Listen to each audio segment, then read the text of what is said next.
That's a very good question, and I certainly support the approach. Look, to the best of my knowledge, I'm not sure that there's actually any sort of substantial evidence to be able to answer that question, but I think as an informed practitioner, it makes sense that to build relationships with young people, that we do really want to be understanding the relational component rather than being able to classify or be able to label young people in a particular way. I do think that that's unhelpful and counterproductive, and particularly when we're referring to exposures or experiences of bullying, either from a victimisation stance or a perpetration stance. So I fully endorse the need to come from that relational and restorative approach, absolutely.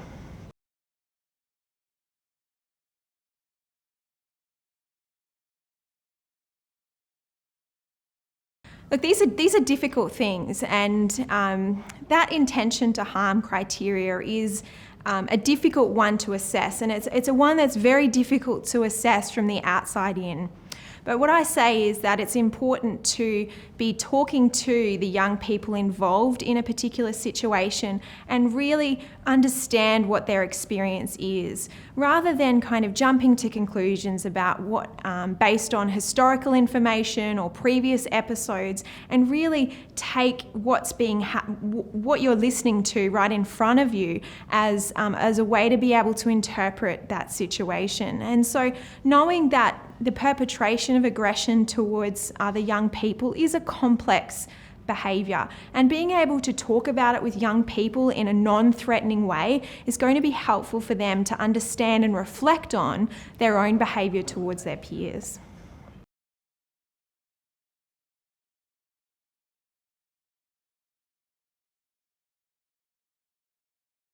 Yeah, look, this is an approach that's quite new. It's something that has been trialled, I think, over in Western Australia by the Telethon Kids Institute over there.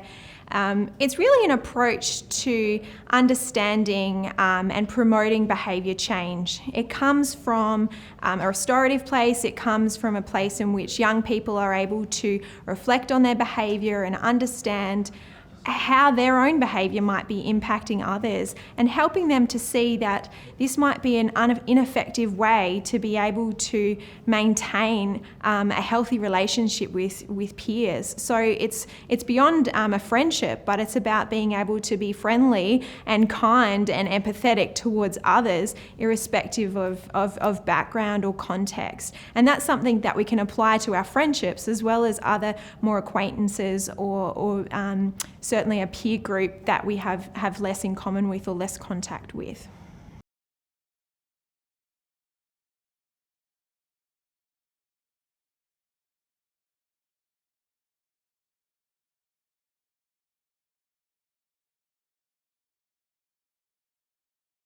Look, my heart breaks for these situations, and look, I think it comes back down to the context and the community in which we're talking about this type of behaviour. Our interventions are sort of less specific to the biased form of bullying, such as racial forms of bullying or sexual or gender identity forms of bullying. Unfortunately, there's no specific intervention for this, but I come back to those broader and general principles that are about creating positive school culture, one that is welcoming of diversity, welcoming of people from different backgrounds, and welcoming of people from different views, especially if they're expressed in a kind, considerate and respectful way. So I think that that messaging really needs to be something that's done at a whole of school level or a whole of community level, to say that this is not an acceptable way to interact with others. But it also comes about we also need to be able to intervene when this does occur, and be able to really pinpoint this behaviour when it's happening, and put in some corrective action when it actually does occur. And if it becomes a repeated behaviour, then that targeted intervention with that young person or the young people involved needs to be much more involved, and needs to be much more taken seriously.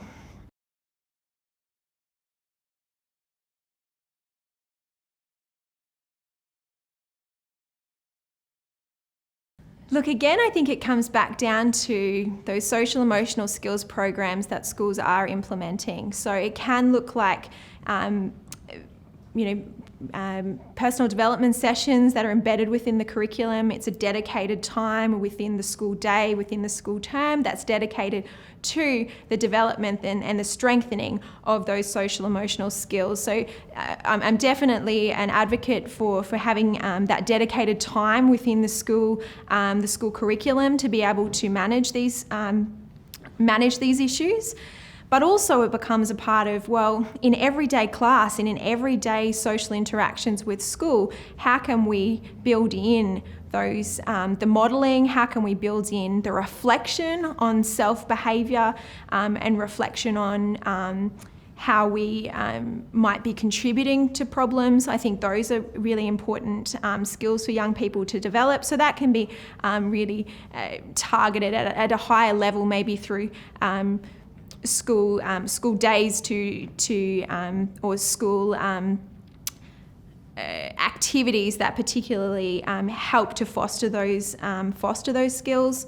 Look, I also think that it's got to be something that's embedded within the curriculum outside of even those personal development type classes. So we know that activities that are much more collaborative help young people to develop those skills and empathy. So building into your curriculum or into the activities that kids are doing in the classroom every day, ones that build collaboration, sharing of resources, sharing of knowledge, is going to be really helpful, as opposed to more competitive activities or environments. So if there's too much competitive based activity versus collaboration, then that might be something to potentially reflect on and see if you can further enhance the collaborative activities that our kids are engaged in.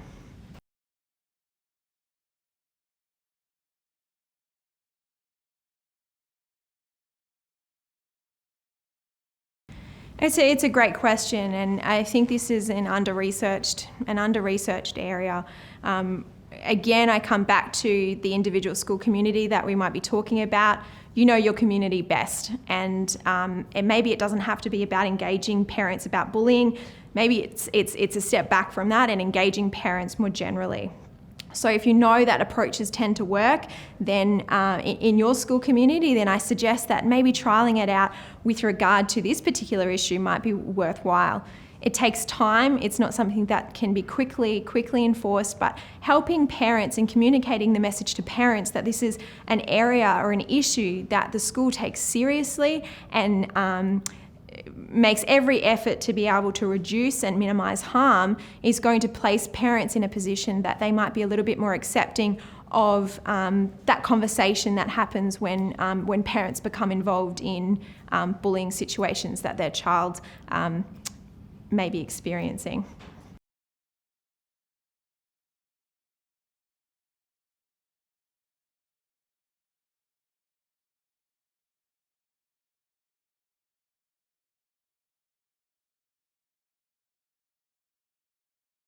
That's a great question. Look, social emotional skills are needed for all ages. So it's not just something that we're trying to embed, foster and develop in our young people. It's something that we want in our school communities that are ultimately run by adults. So any professional development that can be embedded within the school environment that helps teachers to build their own social emotional skills and develop empathy towards others is going to be very important in being able to model that and to be able to effectively intervene in situations of bullying when they see it, particularly those more frequent lower level, often verbal forms of bullying that can take part within a school classroom or that can take part in the playground.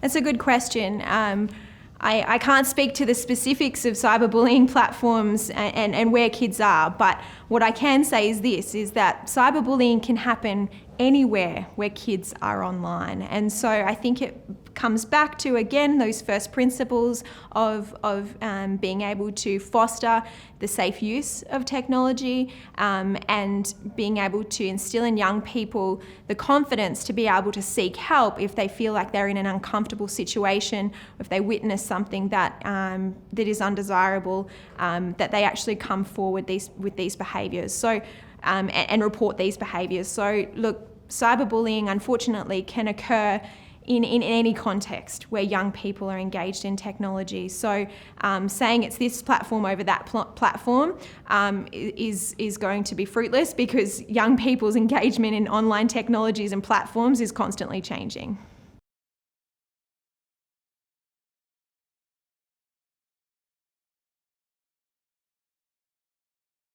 It's a difficult thing to intervene with. I absolutely appreciate this. I think it comes back to, again, fostering young people's confidence in being able to seek support and seek the help of trusted adults in these situations.